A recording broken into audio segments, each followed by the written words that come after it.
na bullseye talaga ni Senator Amy Marcos eh. Senator, sa gitna po ng gulo na nangyayari po sa politika, masasabi pa rin po natin na united pa rin yung unity.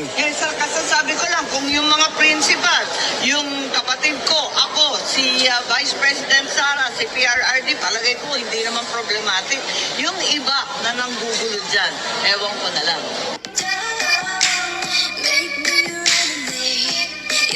Yun mga lods eh.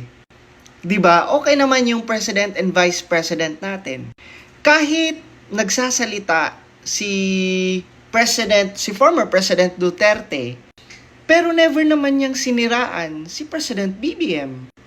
'Di ba? Nakarinig ka ba ng something na paninira laban kay President BBM? Hindi. May mga sinasabi lang si former President Duterte kanino, no? Sa mga inappoint niya, 'di ba? Kay Romualdez. Pero yung respeto ni former President Duterte, no, kay President BBM, andyan. Kasi ako naniniwala, pinagtibay yan sila eh, lalo na si Senator Amy Marcos, 'di ba? Hindi naman siguro iaalaw ni Senator Amy Marcos na magkasiraan ang Duterte at Marcos. May mga ibang, sorry po pero sa napapansin ko lang ha, may mga ibang supporters kasi like mga loyalista. 'Di ba na ang binabanata naman ni former President Duterte, ang mga Romualdez. 'Di ba yung nakapaligid kay President BBM, hindi naman mismo si President BBM.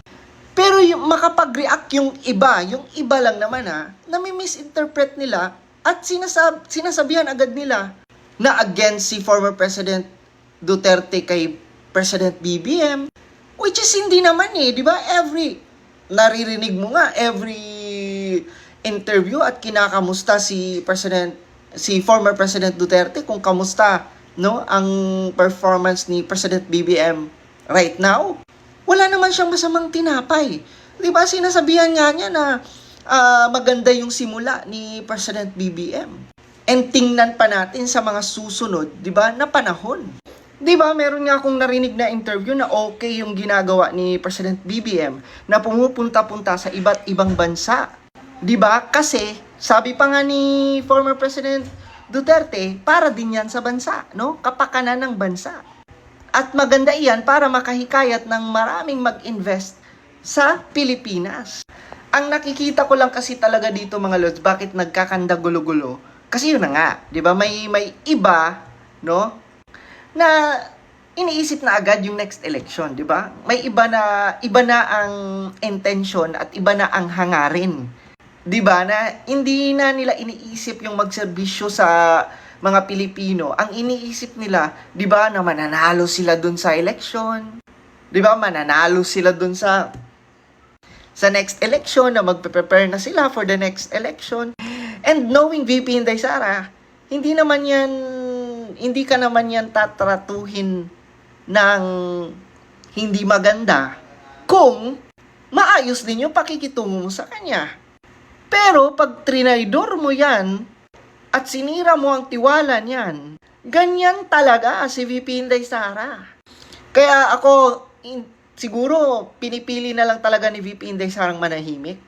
Pero sa nangyayari right now, sa alitan ngayon ni VP Inday Sara at ni Romualdez, may ginawang something talaga si Romualdez. Bakit ganyan si VP Inday Sara? Kasi as we see, si VP Inday Sara marunong yan makipag-collaborate. Napaka-humble nga niya sa presidente natin, di ba? Sumusunod yan siya. Pero talagang wag mo yang kakantiin, di ba? Kasi makakahanap ka talaga ng katapat mo. Kasi sa pagkakakilala talaga namin kay VP Inday Sara, trabaho lang talaga yan eh. Pero pag pinag-iisipan mo siya ng masama ay hindi mo talaga magugustuhan ang gagawin ni VP Inday Sara sa'yo.